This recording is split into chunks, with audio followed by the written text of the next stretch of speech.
It was the best of times, it was the worst of times. Apologies to Mr. Dickens. In all honesty and in full disclosure, this video is not going to be a how-to homestead. It's going to be about my experience. It's more a memoir. So if you're looking for how-to, this might not be the one for you, although there might be a story that you find interesting. So stick around if you like. It's not that long. From a time in 1995 to a time in 2001, I lived in the UP of Michigan, the Upper Peninsula. I lived off the grid, was a homesteader. To be clear and upfront, this was a time before I met Kathy and I was in a long-term relationship with someone else. I'm not going to be delving into that relationship, and in fact, for reasons of my own, this video will be delivered in first-person singular.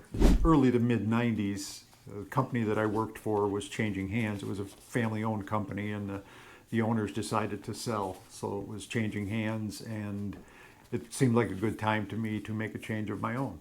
So I decided to make a lifestyle change. Sold a bunch of my electrical stuff and decided to move to the Upper Peninsula of Michigan. So I did that. Bought 160 acres in the UP between Marquette and Big Bay, and thought I would give homesteading a try.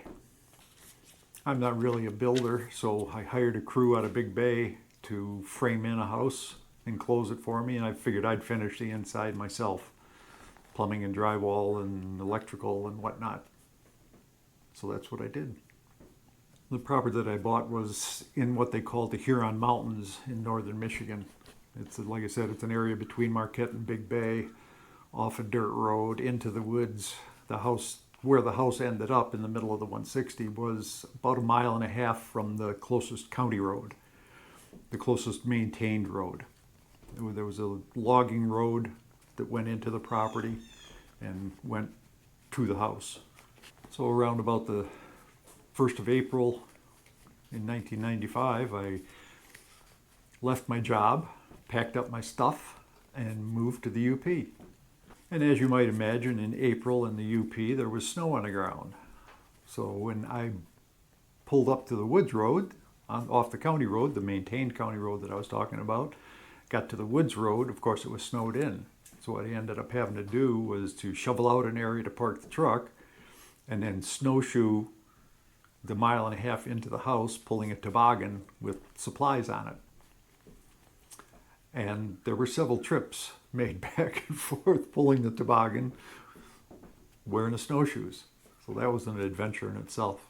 The first order of business, of course, was to isolate the kitchen and the living room area where the fireplace was, so there was a smaller place to heat until summer made its appearance and warmed things up a little bit, because it was still a little chilly in April in the UP. And that's what I did. I covered up the open studs with visqueen, closed off the rest of the house, just had one end of the house had the kitchen and the living area, and closed that off, the ceiling and the walls, and had a little potbelly stove that was hooked up where the wood stove was going to go, just until such time as I got it installed.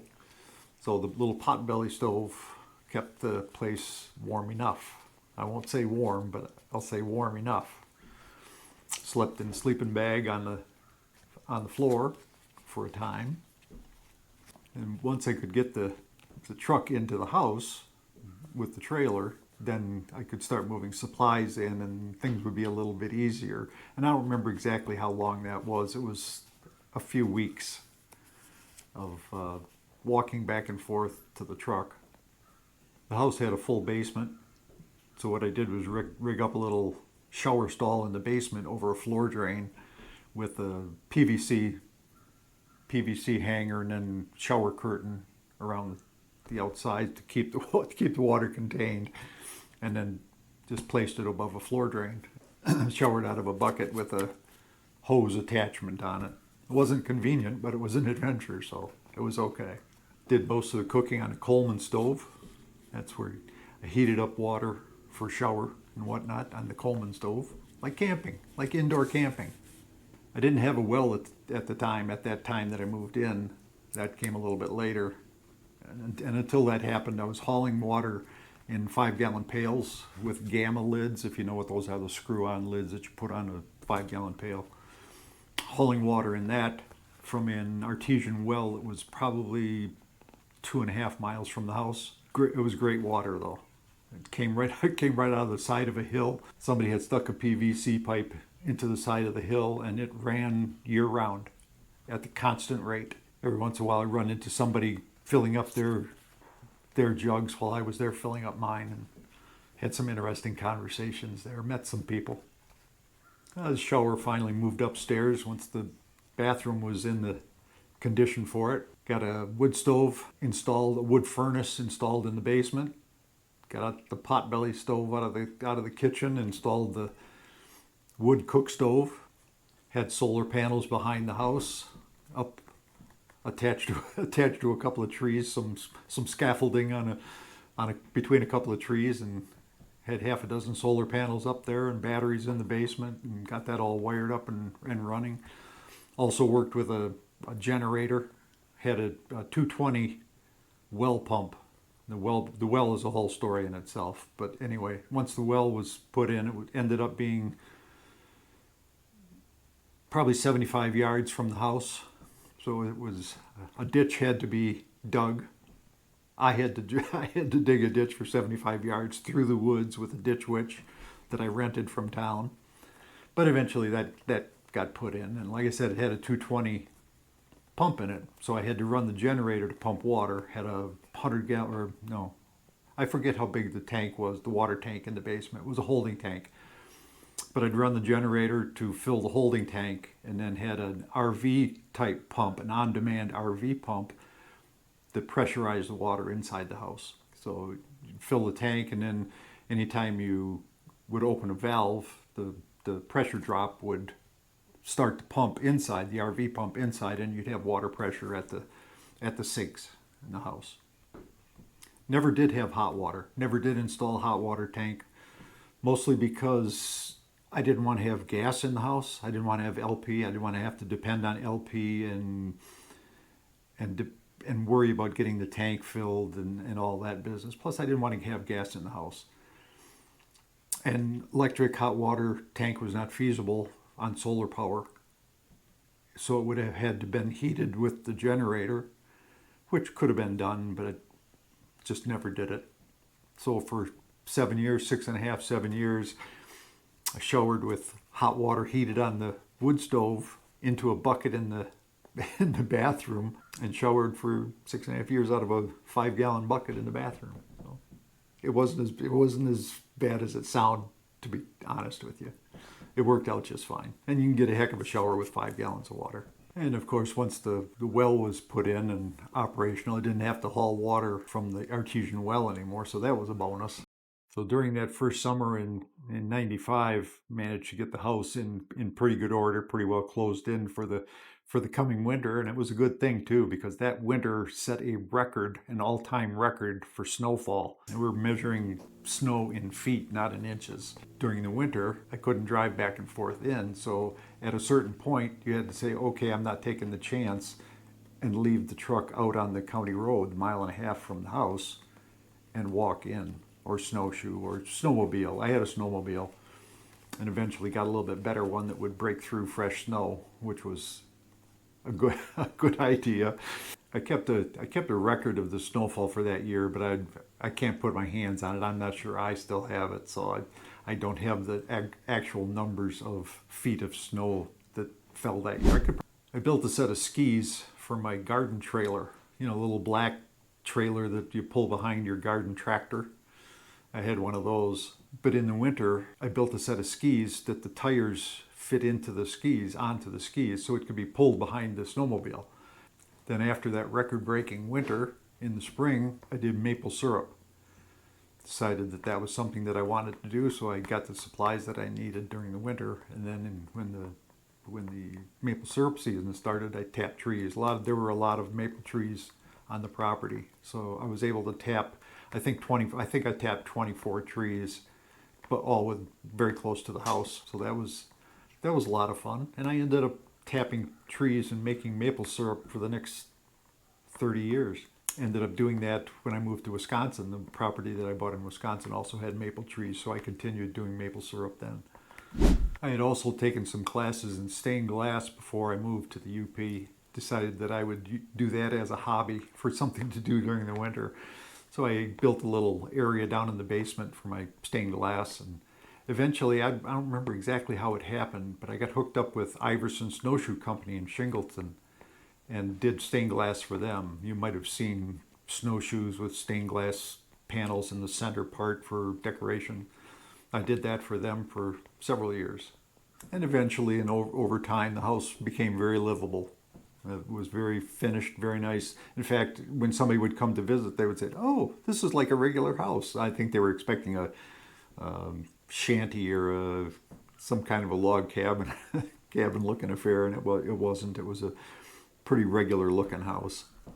It was the following summer, had a 30 by 50 pole barn put in and an area cleared for the garden, and it was a pretty good-sized garden. Had to take down quite a few trees to open it up, and surprisingly, it surprised me anyway how infertile the soil was. But once the UP, snow went away, an awful lot of sand. I was able to get the truck in, then it was easier to get. So I had the sand tested at the extension hall water office, sent it in, and I forget exactly what the wording was on it, but their recommendation, they called it an extremely arid, infertile soil, and the best option would be to bring in soil from somewhere else for your garden.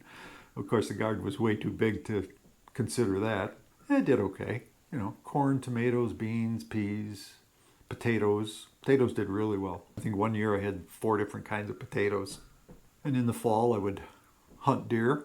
Was fairly successful in that. So that provided meat for a while. And the rest of the time I spent keeping the bears and the raccoons off the bird feeder.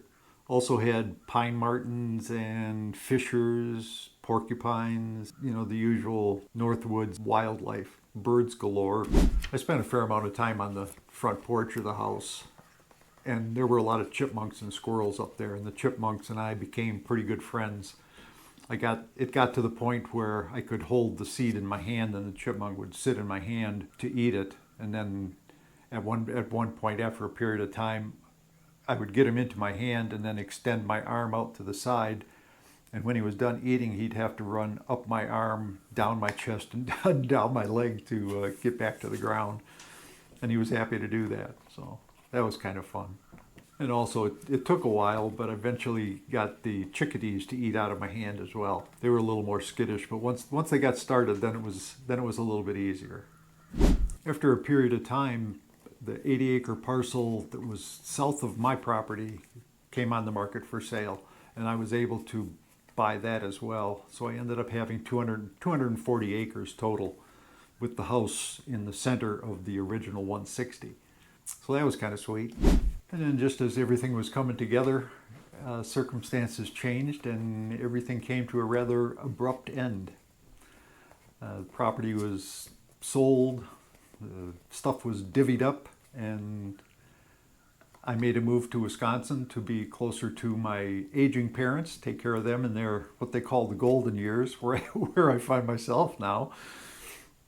And I made the move to northern Wisconsin. And as it turned out, that's where I met Kathy, so all's well that ends well. Well, I'm afraid that there are just too many stories, too much detail involved in 6.5 years of homesteading in the Upper Peninsula of Michigan. So this little video here is going to have to suffice as kind of an overview.